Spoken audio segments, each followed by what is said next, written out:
ternyata ada pertemuan antara Mas Ganjar dengan Pak Jokowi. Wah, seru. Nah, menarik ini kan. Teman lama katanya. Dan kemudian menetapkan untuk kita impor sekitar 3 juta ton lagi beras dari terutama Vietnam dan Thailand. Soal bantuan langsung beras ini, BLT beras ini, beliau katakan bahwa ini melestarikan kemiskinan. Seharusnya kan jangan kita beri terus. Kalau saya melihat ini pasti 01 dan 03 harus siap-siap dengan manuver Gibran yang pasti akan ofensif lagi seperti kemarin gitu.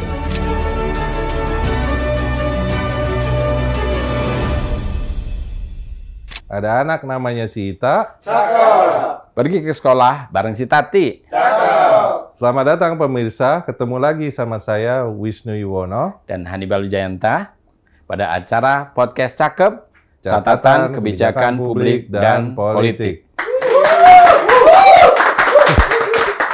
Oke, Mas Hannibal, Ya. apa kabar? Baik, Mas. Apa kabar juga, Mas Wisnu? Mudah-mudahan sehat selalu nih. Alhamdulillah. Iya, Sehat ya. dari episode terakhir ini sampai sekarang sepertinya banyak perkembangan terbaru ya, banyak Mas Hannibal sekali. ya.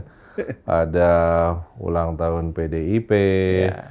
kemudian Presiden Jokowi berkunjung ke ASEAN, terus terakhir Pak Marwar Sirait, politikus senior di PDIP, tiba-tiba keluar dari PDIP, ya, jadi menarik. Dan kemudian juga Prabowo ya, di mana-mana dia mengklarifikasi ya hal-hal yang dia tidak klarifikasi selama debat ketiga beban kemarin. yang dia bawa selama debat itu dikeluarkan di mana-mana. Dikeluarkan dia. Ya. Dan yang menarik juga bahwa banyak kampanye yang dilakukan ya post debat, terutama saya lihat dari kubu 02 Mas Hannibal ya.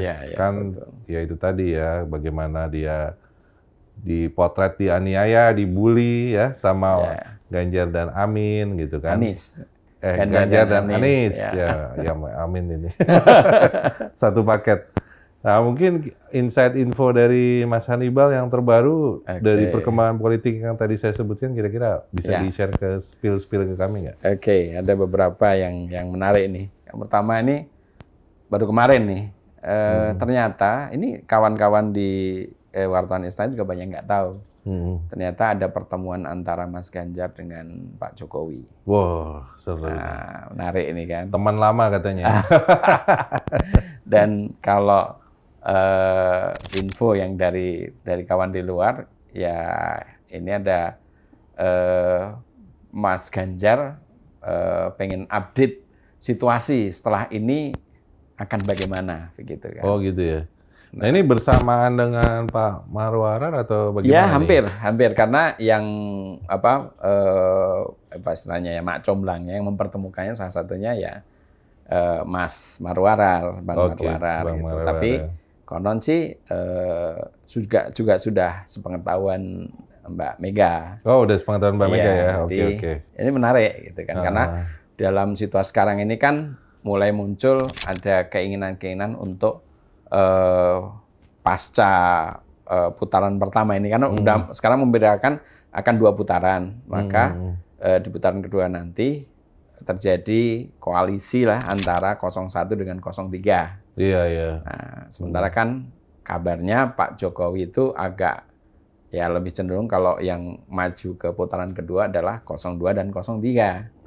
Oke. Nah, ini makanya tentunya. Jadi menarik ini pertemuan ini sebelum debat keempat, terus kemudian berkaitan dengan misalnya Pak Marwarar keluar dari PDIP, mengembalikan kartu anggota, dan kemudian ada pertemuan ini. Gitu. Soalnya kan sebelumnya digembar-gemborkan oleh kubu Amin kan, melalui Pak Sudirman Said ya, bahwa mereka sudah implicitly sepakat dan dibenarkan juga oleh Mbak Puan. Dan dibenarkan oleh Mbak Puan. Jadi menarik nih ya. Ya, betul. Bahwa mungkin bisa dibaca sebagai perpecahan di PDIP nih, karena yang satu lebih condong ke kubu Amin, yang satu lebih condong ke kubunya Ganjar ya. Nah, Ganjar dan kubu 02 gitu kan. Nah, ini menarik ya untuk di. Ya, memang mungkin karena situasi politik terakhir ini kan kelihatan kalau dari sisi hasil polling itu kan Prabowo masih di peringkat pertama, walaupun angkanya kan berbeda-beda. Kemudian ada yang mengunggulkan yang kedua itu pasangan Anies Muhaimin, sementara yang nomor 3 Mas Ganjar dengan Pak Mahfud. Kemarin ada juga yang mengunggulkan Pak Mahfud duluan dibandingkan Amin gitu kan. Iya, iya. Jadi situasi yang masih belum pasti inilah mungkin yang membuat mereka juga membuka komunikasi.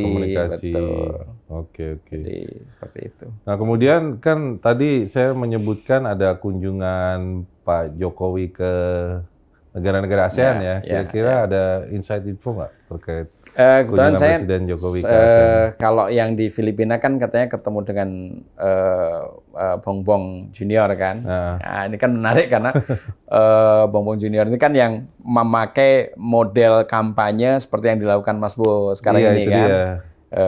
Menonjolkan joget-joget, gemoy kayak gitu, itu banyak orang yang menduga bahwa ini sebenarnya seperti copy paste lah dari gaya Filipina gitu kan.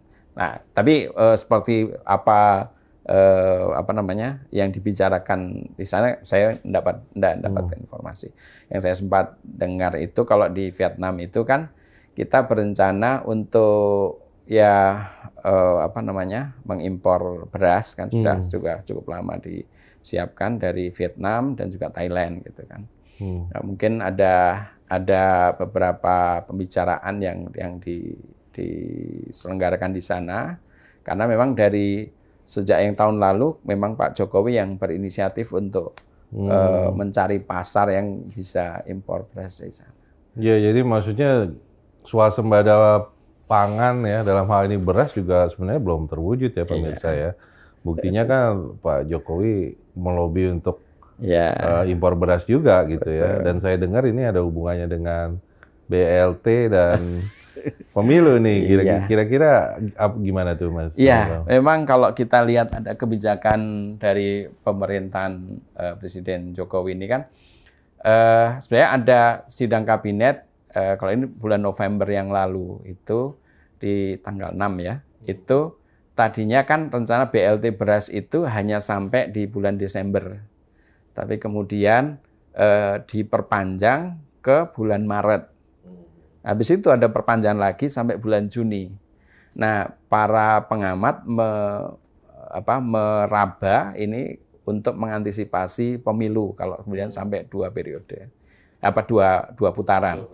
Nah, dari situ juga di tanggal 9 Januari kemarin ada sidang kabinet pertama di 2024 juga ada penguatan itu, pembahasan tentang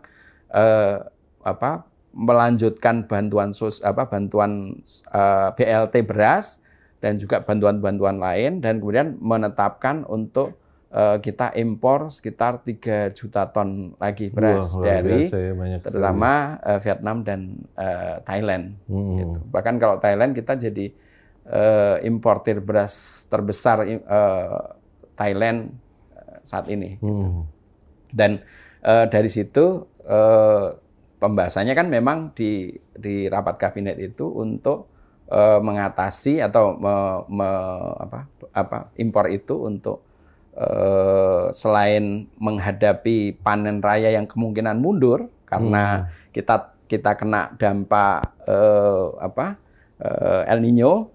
Nah, ini juga karena untuk BLT beras dan cukup besar ini untuk total ini gitu.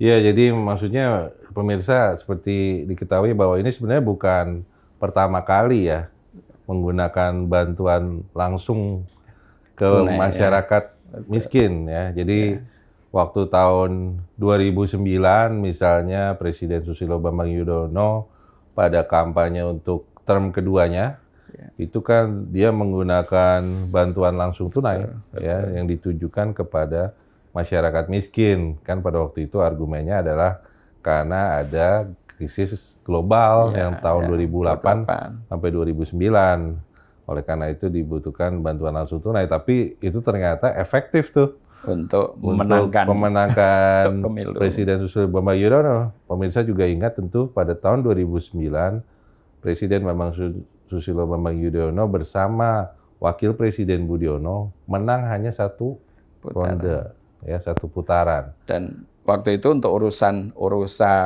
beras, untuk urusan pertanian itu sangat digenjot gitu, sampai kan supaya petani itu tertarik untuk memilih partainya Pak SBY itu. Jadi pengadaan beras Bulog yang biasanya itu maksimal paling 2,5 sampai 3 juta ton, itu sampai 5 juta ton lebih.